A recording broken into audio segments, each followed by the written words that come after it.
Pero siempre vive el presente, o sea, es un elector que tiene miedo al futuro y al pasado.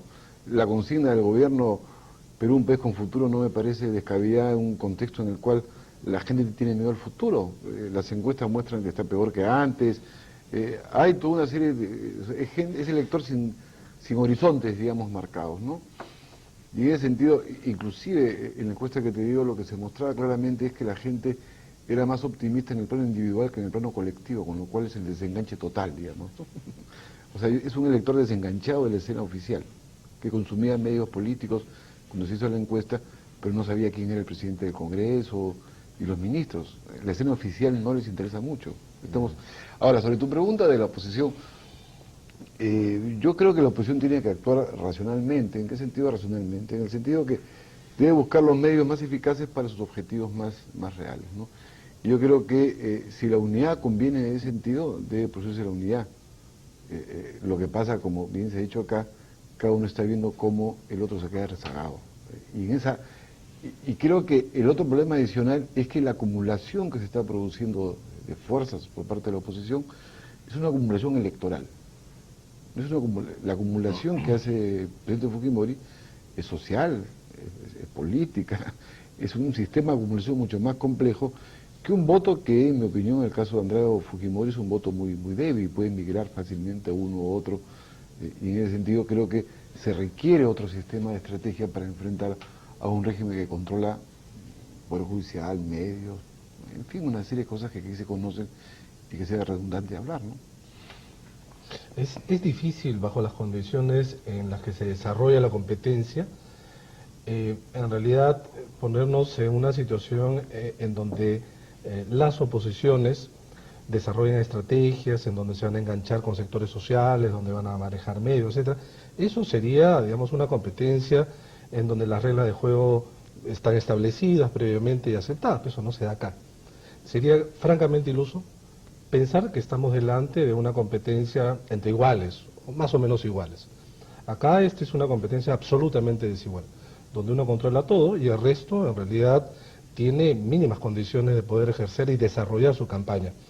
En esas condiciones, digo, es muy difícil competir.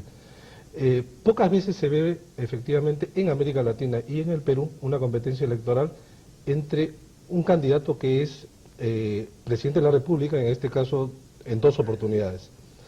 Eso no se ha dado. ¿Qué competencia podemos incluso observar en América Latina, de más o menos de cierta igualdad en ella, con presidentes que van a la reelección? Este es el punto clave que muchas veces se dice, pero en el momento del análisis poco que se pierde.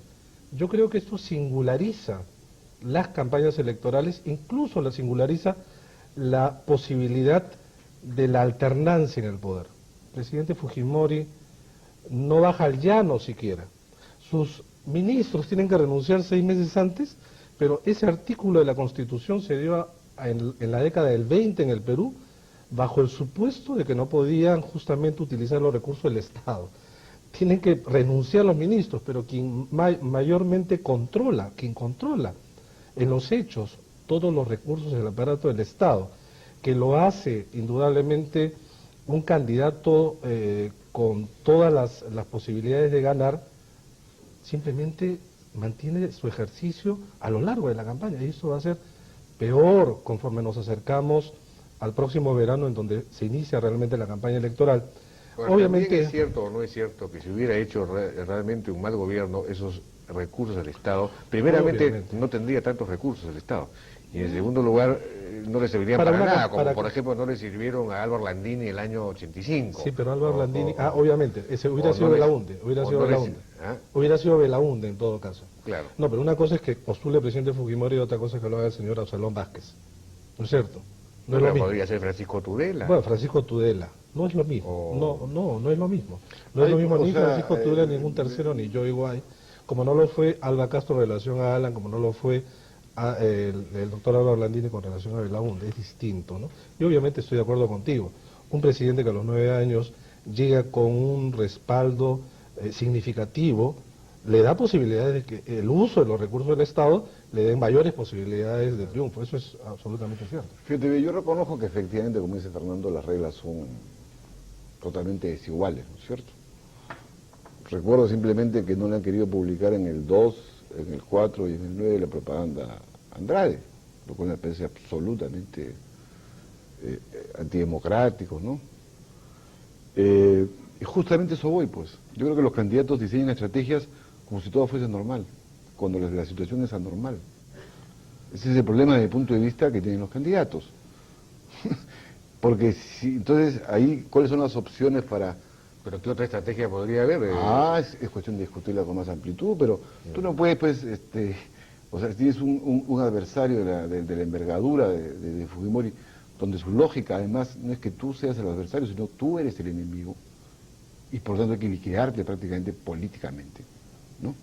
Evidentemente las estrategias, en mi opinión, son distintas. O sea, yo no puedo pasarme los meses diciendo que esto es una dictadura y en el momento electoral hago una táctica para que esto no sea una dictadura. O sea, desde el punto de vista, por eso yo llamo a reflexión sobre necesidades de acumulación de otras maneras sociales. Lo que pasa es que el tiempo es muy corto, pero me parece que, y reconociendo algo que me parece evidente, ¿no? Los dos principales candidatos salen del Fujimorismo. Es verdad. Bien, o sea que gana o gana. No, yo creo que hay que hacer Gana, todo lo, casi gana. yo estoy porque Casi se haga gana. todo lo posible para que efectivamente gane la democracia en el país. Bien, muchísimas gracias a nuestros invitados por su participación. Tenemos noticias y regresamos con el análisis internacional en la otra cara. Permiso.